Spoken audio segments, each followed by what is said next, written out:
Assalamu alaikum dostlar. Токтогул менен Курманжан Датканын бир заманда жашагандыгын биле билеңиз. Токтогулдун эмне үчүн камалганынчы?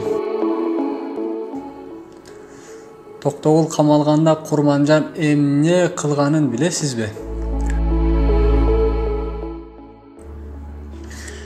1898 жыл. Токтогул жаңы эле үйлөнгөн жаш. Өз заманындагы бай манаптардын адилетсиздиктерин айтып эл алдында ак менен караны, чындык менен жалганды жабырата ыр менен ырдап бай манаптардын кыжырын кайнатчу. Жана Токтогулдун кадыр баркы аябай өсүп, каерге барса эл сыйлап, ырын укканы бүт айылы менен чогулуп кетчү. Ошол убакта жашы 40-тарга таянган теги тажик болгон ийикчи Эшен деген молдо болгон. Эл алдында такыба болуп көрүнүп, көпчүлүктүн башын айлантып, өзүн пир этип жарыялап, көп адамдар анын сөзүн өздөрүнө мыйзам деп эсептеп калышкан. Ошол киши бир күнүн элдин козутуп, капыр бийликке казават кылабыз, халифат курабыз деп элди ишендирген.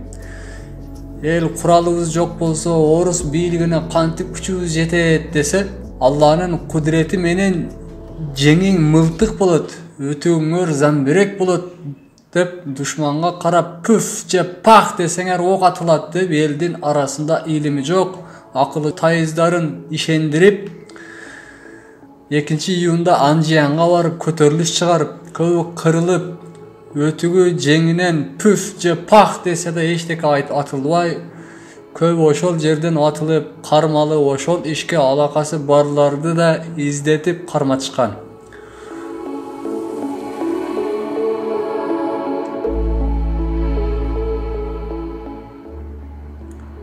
Ош, Анжиян, Наманган, Маргалан жана Кокондун жергиликтүү болуштары орус бийлигине жагынуу максатында жана шылтоо менен өзүнө каршы сүйлөгөн адамдарды тазалоо максатында эл арасындагы чындыкты сүйлөгөндөрдү көтөрүлүшкө катыштыгы бар деп кармап беришкен.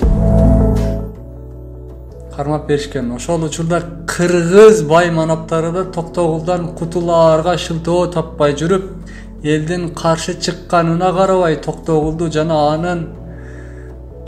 жана аны менен бирге чындыкты сүйлөп жүргөн жолдошу Төрөнү ошолордун арасында болгон, өз көзүм менен көрдүм деп жалган жала жаап кармап берип салышкан.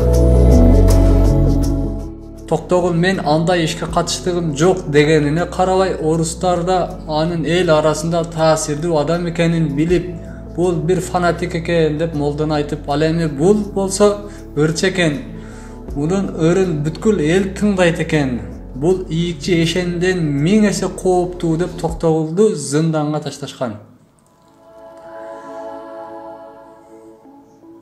Анын зынданга ташталганын уккан Курманжан Датка да жөн карап турган жок.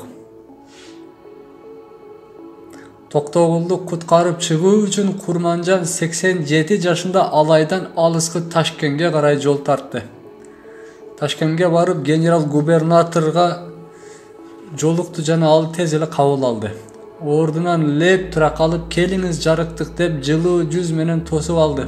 Ортодо тилмеч аркылуу ал-абал сурашып, бир аз маек кургандан кийин, 1 жыл мурда ийикчи Эшен деген чыгып, элди Орус империясына каршы түкүрүп жатканын жана чара көрүүгө чакырып, анын чакырыгына биздин эл катышпай турганын айтып, кат жолдогонун Курманжан Датка алардын эстерине салды. Губернатор катты алганын, ошол кат болуп өткөн окуя боюнча чоң документ болуп пайдасы тийгенин айтып ыраазы болду. Кийин Курманжан сөз баштап, Токтогул жана жолдошу Төрөнү ак жеринен жала менен кармалганын айтып, бошотууну өтүнгөндө генерал-губернатор такыр макул болбой, бул сөзүңүз менен империяга жаман көрүнүп аласыз, биз алардын экинчи бул ишти кыла албай турган кылып катуу жазалайбыз деп такыр көнбөй койгон. Эмне кылса дагы көндүрө албаганына көзү жеткен Курманжан ошондо өтө катуу ачуусу келип, эмне кылаарын билбей, колунан эч нерсе келбесин билип, кара күн, бул Каракөн бүткүл журтту сактайбыз деп орустарга кошулган элек го. Сактабай эле каалаган күнү каалаган жоосуна салып, кааласа тытып, кааласа чокуп жем кыла турган эки баштуу тажаал бүркүттүн чеңгелине өзүбүз ийирип берген болуп чыгабызбы Каракөн деп ичинен сүйлөнүп. Аябай ачуусу келген. Эч убакта мындай ачууга эсин алдырган эмес эле. Эмне кылаарын билбей ыйлай албай койду. Кайра ызасын ташып ордуна силкине тура калды.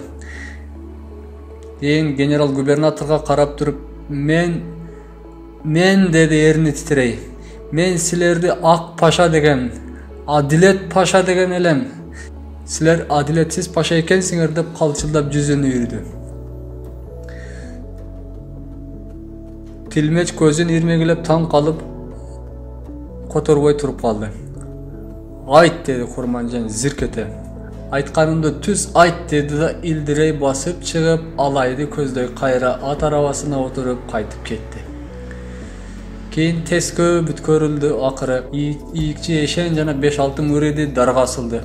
Кармалган элден Токтогул төрө жана жалпы 4 облустан 62 туткун баары катнашы бар деп табылып өлүм жазасына өкүм болду.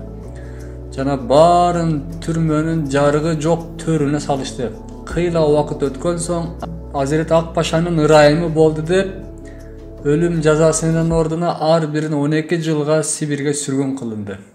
Кийин 12 жылдан кийин Токтогул эсен аман элине кайтып келди. Биз тарых баянын ушул жерден токтотобуз.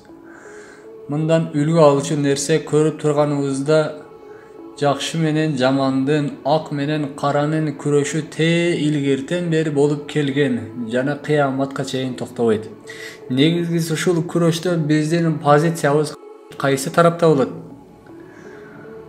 Акыйкат тарабында Токтогул Курманжандардын адилетсиздикке каршы туруу позициясында болобу же адилетсиздик тарабында болуп бийлик, байлык, жеке кызыкчылык үчүн өз элин оруска салып берген байманаптардын тарабындабы?